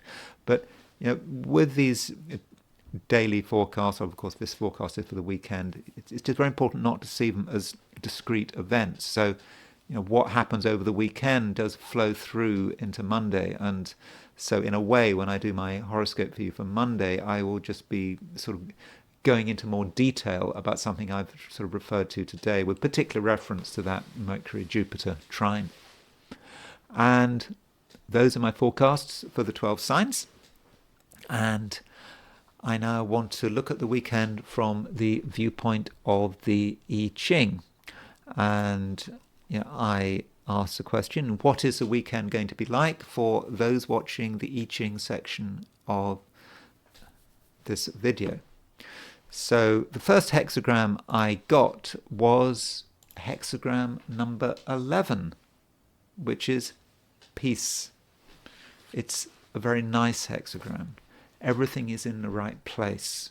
You can see that the top 3 lines are all broken. Bottom 3 lines are unbroken. It's balanced. The hexagram is essentially anchored. It's not top heavy. And this does mean that things should just flow. And on the surface, at least, it is a weekend. It could be a very sort of relaxing weekend. And it's a time where you might just feel there's nothing really that has to be done. But we do have 2 moving lines. The second line moves and the 5th line moves. And the second line kind of represents a little bit of a warning. It's telling you not to think too closely or exclusively about the moment. Just be aware of where things could be moving next. Perhaps think ahead to next week. Don't get too comfortable. Peace is just a temporary state, and what could be peaceful one moment could be sort of somewhat more difficult the next moment. And it's very important to be objective and not to get too tied in with any one person. I know that there's a Venus conjunct Neptune over the weekend, and Venus conjunct Neptune might encourage you to get close to one person, or believe what someone has said, or to make choices between people. You go for one person rather than the other person, and you're not quite sure where it's all going, and you have to be careful. You don't want to get associated too closely with one person, and you don't want to get involved with other people's selfish interests. At the same time, you don't want to exclude anyone. And if there are people who you normally believe you really shouldn't be associated with them, perhaps because they're beneath you or whatever, be open-minded. You can associate with people without committing to them. Even if you feel that these people are beneath you, still it is worth the effort, and in that way you can make good progress and get the support you need. And things do seem to get even better with the 5th line moving. The 5th line moves. The 5th line, that is often the best line in the hexagram. And so with the 5th line moving, everything seems to be in place. There's no snobbery. There is a certain sense, by the way, with this hexagram about class, maybe. I know one shouldn't talk about class, but I don't know how you see class. But class can never quite be avoided. And so if class, I don't know how you see class. I really don't. It's those social distinctions. And those social distinctions are a bit porous at the moment, and that seems to be a good thing. And perhaps part of peace is about being able to mix with anyone regardless of their class. And I apologies for using that word class, but whatever their social status is. And so that's peace, and that's maybe saying something about Saturday, for example, and just being open-minded, but not getting involved closely with any one person, not staying in any one group or in any one faction. That is not something you should do. You always need to keep your options open, and you also need to be aware that just because things are peaceful right now doesn't necessarily mean they're going to stay that way. And yeah, we do have two moving lines, and that does mean that we move to a second hexagram, which is we move to hexagram 63, which is after completion. So there is a feeling that something has been done, something has been completed, and we've made a transition. And this may say something about Sunday, but just because we've made the transition does not mean that everything is right. It's early days, and we might feel happy, we might feel a great sense of success, and we don't have to do anything else. We've reached the far side of a bank, but very often when we reach the far side of a bank, when we have that feeling of relief, that's when the trouble starts. That's even when the decay starts. It's often the case that when you're starting on an enterprise, when you feel you've really done it, and you do something to mark that transition, the moment you do that, then that's when things start falling apart. And so be aware of that. And already, with that previous hexagram piece, I did suggest that you're on your guard. The forces of decay, they may be banished for the moment, but they may start to come into play. So if you feel any sense of satisfaction at the end of a weekend, you need to be on your alert, because that satisfaction is an indication that things aren't going to get any better, and that you're going to have to work hard straight away to make sure that things don't fall apart. It's nothing that need happen. It's just a warning. And now I want to look at Venus conjunct Neptune. This video is possibly turning out to be a bit longer than I expected. And here is, so I'm probably not going to say too much about Venus conjunct Neptune, but we'll see what happens. And so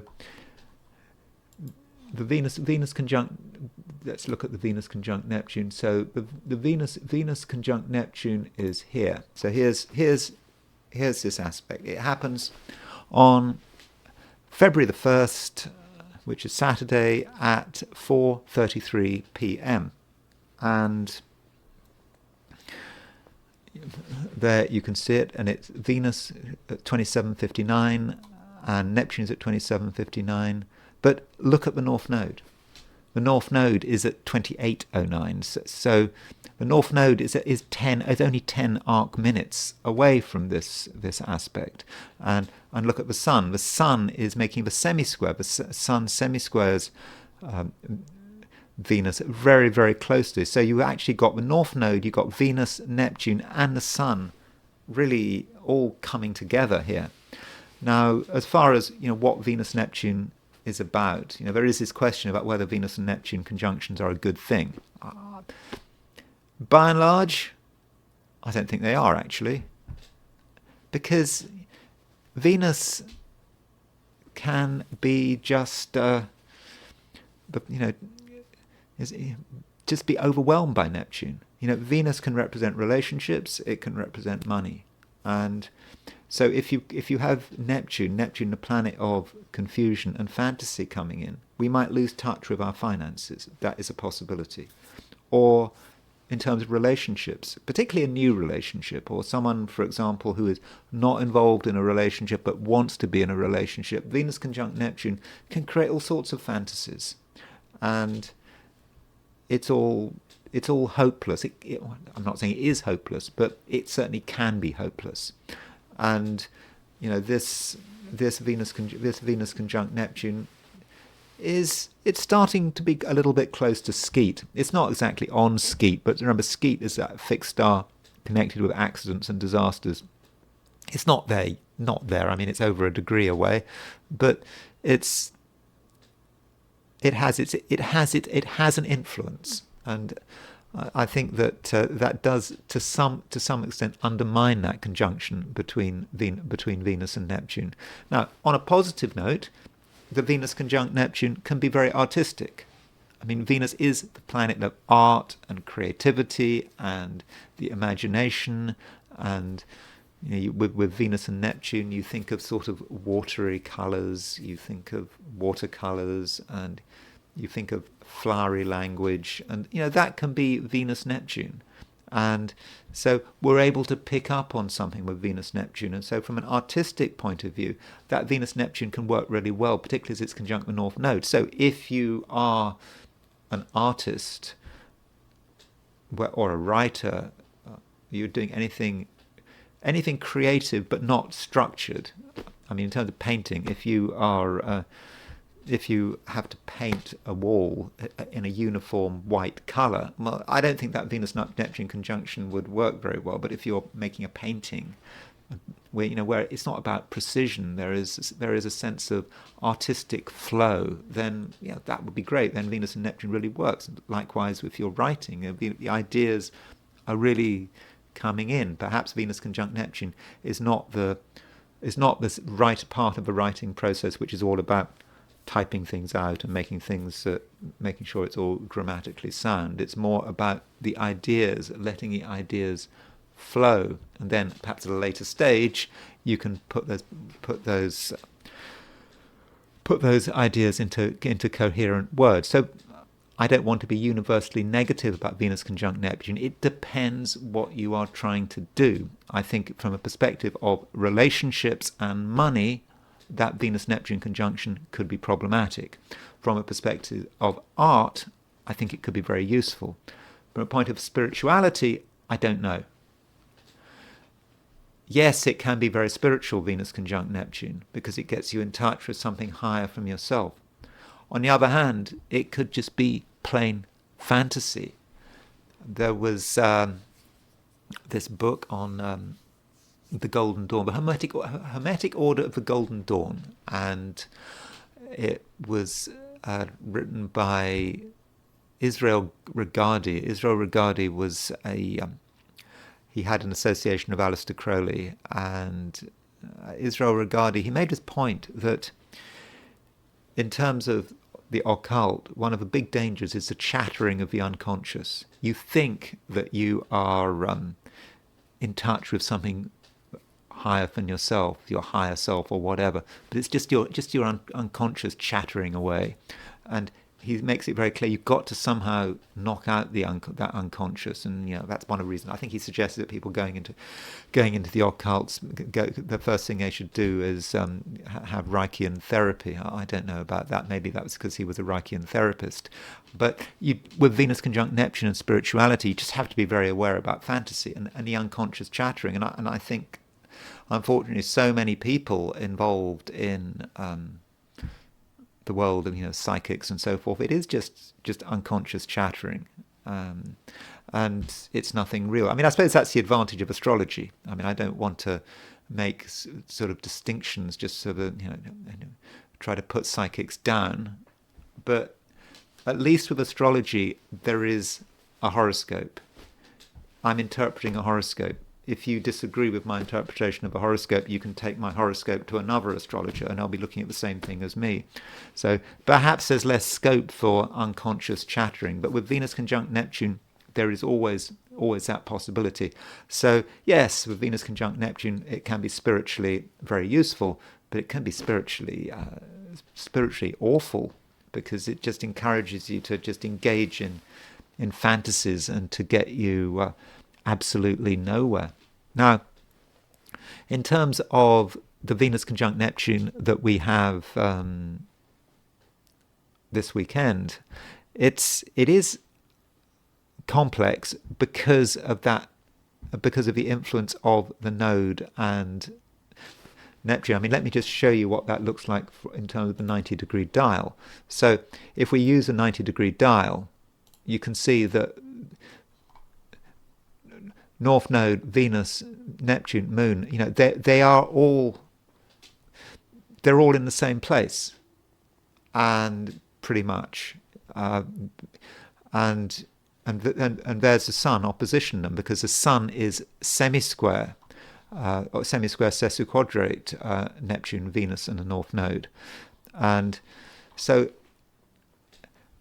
I regard the Sun would be, if you like, the ego, the self. Here's our self this weekend. We're trying to get ourselves together.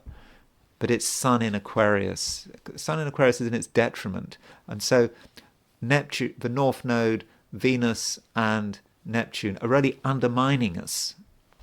We may find that our boundaries are being overwhelmed. That may be one feeling. That might be something that we should be doing. Sun in Aquarius, perhaps some of us were just too into ourselves, and that Venus-Neptune conjunction is reminding us that there is something else there. And of course the North Node is involved as well. And notice that this is the North Node. There is, if we look at Venus, Venus is on the Saturn-Cupido midpoint. It's aspecting the Saturn-Cupido midpoint. In fact, this Venus-Neptune North Node is on the Saturn-Cupido midpoint. So, what is the principle of Saturn and Cupido? I mean, Cupido is a planet about relating to relationships, and so Saturn-Cupido might be sort of disappointment in relationships. A feeling that things aren't working as well as they should do. Cupido is the quest for a union, but Saturn is about separation, and so it's a sort of difficult relationship. So, but then you put Venus and Neptune, the Venus-Neptune conjunction on it, and there is scope for disappointment. So I'm afraid, some of us may find this weekend to be particularly disappointing, especially if we are. By the way, I should probably, what I was looking for is this. I was just wondering what Alfred Witter said about Venus on the Saturn node midpoint. So, Venus on the Saturn-Cupido midpoint, just for fun. I'm just going to tell you what it is. It may be completely inappropriate. I haven't read it. I haven't prepared. He may say something difficult, but okay. So Venus on the Saturn-Cupido midpoint. Conference. Joy over a temporary union. Grief through divorce. So you kind of get a picture there. Joy through a temporary union. I think that's quite important. So yes, there might be a sense that relationships are important. We read a lot into something, but any relationship that forms over the weekend may be temporary if you take Vitter's view. I don't know about conference. I suppose he's talking about the seriousness there. So Venus on a Saturn-Cupido midpoint, serious discussions about relationships. I suppose that might be one way of looking at it. So with this Venus conjunct Neptune, my broad message is don't get too excited about it, and really try to see its pitfalls in a general sense, what Venus-Neptune means overall, but also this particular Venus conjunct Neptune, which is so tied in with the node and the Sun. I'm not going to talk about this aspect in terms of other people, or am I? Okay, there are a couple of people who might be affected by this. I'm going to mention 3 people who could be impacted by this lineup. So one of those people is the chairman of the Federal Reserve, Jerome Powell. So Jerome Powell has his Mars at 2728 Pisces, and obviously he's an important man. He's trying to grapple, with the United States' economy and get interest rates right. And one wonders, is Jerome Powell in any fit state at the moment to be making decisions about America's interest rates when he has got, this Venus-Neptune conjunction is on his Mars. So Mars in Pisces, this is how he tries to assert himself as chairman of the Federal Reserve. And he's got Venus, with Venus-Neptune on his, conjunct his Mars. It may be undermining, and he may be actually making mistakes. Mars, he wants action. He wants results. I mean, let's compare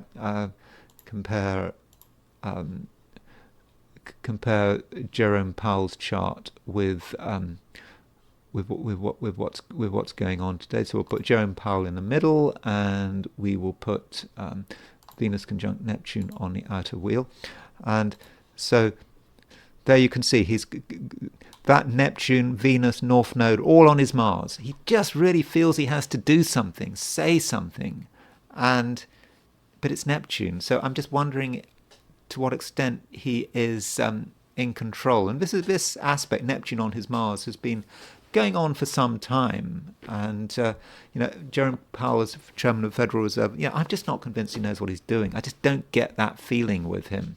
He's not an economist, and he clearly feels he knows what he's doing, but I'm not convinced he does know what he's doing, especially when Neptune is conjunct his Mars, and with this Venus Neptune and the North Node on his Mars. And another person who could be influenced by this aspect, I have no idea how, is George Galloway. George Galloway, I've looked at his chart quite a lot recently, and George Galloway is sort of former Labour MP, former MP for Respect, vocal critic of the Gulf War, vocal critic of the powers that be, and very articulate man. And his Mars is at 2742 Sagittarius. So George Galloway has that Venus, Neptune, and the North Node, square his Mars. He's also going to have Sun making a... What would Sun be making? Sun would be making a semi-square to his Mars. So his Mars is under pressure. And so, George Galloway perhaps has to be careful what he says. And maybe he also needs to be careful about his personal safety. I mean, he is very controversial on a number of different subjects. I mean, he talks about Ukraine. He talks about Gaza. Obviously, the Palestinian cause is very important to him. And I would guess that George Galloway is someone who has a lot of enemies, particularly as he is someone who is very articulate, and he has a lot of supporters. So he may be under attack for one reason or another. It may not be verbal attack. I suppose it could be legal attack, or it could be verbal attack. So, if I was advising George Galloway, I would tell him to exercise a little bit of caution. And finally, maybe Prince William. I'm not saying for sure whether Prince William is immediately affected by this, and it's very difficult to know what's going on in Prince William's world. So here's Prince William's chart, and Prince William has his ascendant at 2730 Sagittarius, and he's got Neptune rising. He's got Black Moon Lilith rising. It's a very weird ascendant. What Prince William has got. It's very difficult to be able to work Prince William out. What is going on under his calm visage. And so he has, at the moment, Neptune square his ascendant, and of course his Venus-Neptune conjunction is going to be square his ascendant. So I don't know what kind of weekend he's going to be having. And also the Sun is going to be sesquiquadrate his ascendant. So it could be a difficult and confusing weekend for him.